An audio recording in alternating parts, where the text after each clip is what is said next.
ಅಪ್ಪಂದು ಬೀಳ್ಕೊಡುಗೆ ಸಮಾರಂಭ last day ಇದು. ನಾವೆಲ್ಲ ಬನ್ನೇರುಘಟ್ಟ ಸಫಾರಿಗೆ ಹೋಗ್ತಾ ಇದ್ವಿ. ಅಪ್ಪ ಬಂದಿಲ್ಲ. ಅಪ್ಪ ಸ್ವಲ್ಪ ರೆಸ್ಟ್ ಮಾಡ್ತೀನಿ ಅಂತ ರೆಸ್ಟ್ ಮಾಡ್ತಾಯಿದ್ರು. ನಾವೆಲ್ಲ ಹೋಗ್ತಾ ಇದ್ವಿ. ಅಲ್ಲಿ ನೋಡಿ ಕರಣಿ ಹೆಂಗೆ ಡ್ಯಾನ್ಸ್ ಆಡ್ತಿದೆ ಅಂತ ನಮಗಂತೂ ತುಂಬಾ ಲೈವಾಗಿ ನೋಡಿ ತುಂಬ ನಗು ಬರ್ತಾ ಇತ್ತು. ಅದೆಷ್ಟು ಚೆನ್ನಾಗಿ ಡ್ಯಾನ್ಸ್ ಮಾಡ್ತಿದ್ದೆ ನೋಡಿ. ನೋಡೋಕ್ಕೆ ಒಂದು ಖುಷಿ ಆಗ್ತಾಯಿತ್ತು. ನನ್ನ ಮಗ ನೋಡ್ಬಿಟ್ಟು ಫುಲ್ಲು ಖುಷಿಪಟ್ಟು ನಗ್ತಾ ಇದ್ದ. ಒಂಥರ ಖುಷಿ ಅದು ನೋಡೋಕ್ಕೆ.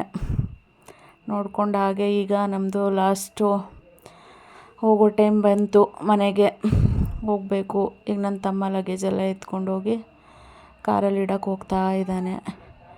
ಲಗೇಜೆಲ್ಲ ನೋಡಿ ಎಲ್ಲ ಎತ್ಕೊಂಡು ಹೋಗ್ತಾಯಿದ್ದೀನಿ ನಾನು ಸ್ವಲ್ಪ. ಅಪ್ಪನೂ ಬರ್ತಾ ಇದ್ದಾರೆ ಹಿಂದೆ ನಮ್ಮನ್ನು ಬಿಡೋಕ್ಕೆ. ಪಾಪ ಅವ್ರಿಗೆ ಬೇಜಾರು ನಾವು ಮತ್ತೆ ಊರಿಗೆ ಹೋಗ್ತಾಯಿದ್ದೀವಿ ಅಂತ. ಬಟ್ ಏನು ಮಾಡೋದು, ಹೋಗಲೇಬೇಕು. ಮಕ್ಳಿಗೆ ಸ್ಕೂಲೆಲ್ಲ ಇದೆ. ಹೋಗ್ತಾ ಇದ್ದೀವಿ ಈಗ. ಆಯಿತು ಎಲ್ಲ. ನನ್ನ ತಂಗಿಗೇನೋ ರೇಗಿಸ್ತಾ ಇದ್ದ ನನ್ನ ತಮ್ಮ. ಈಗ ತಗೊಂಡೋಗಿ ಲಗೇಜೆಲ್ಲ ಇಡೋಕ್ಕೆ ಹೋಗ್ತಾ ಇದ್ದಾನೆ. ಎಲ್ಲರೂ ನಾನು ಮಾತಾಡಿಸ್ಕೊಂಡು ಅಪ್ಪನೂ ಬಂದರು. ಅಪ್ಪಂಗೆ ನನ್ನ ಮಕ್ಕಳನ್ನ ಬಿಟ್ಟಿರೋದು ತುಂಬ ಕಷ್ಟ. ಅವ್ರಿಗೆ ತುಂಬ ಹಚ್ಕೊಬಿಟ್ಟಿದ್ದಾರೆ. ಅವರಿದ್ದರೆ ಅವ್ರಿಗೆ ತುಂಬಾ ಖುಷಿ.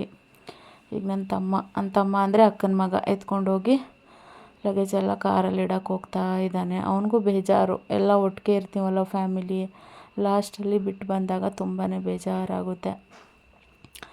ಬಟ್ ಏನು ಮಾಡೋಕ್ಕಾಗಲ್ಲ, ಹೋಗಲೇಬೇಕಲ್ವ ಮದುವೆ ಆದಮೇಲೆ ಹೆಣ್ಮಕ್ಳು.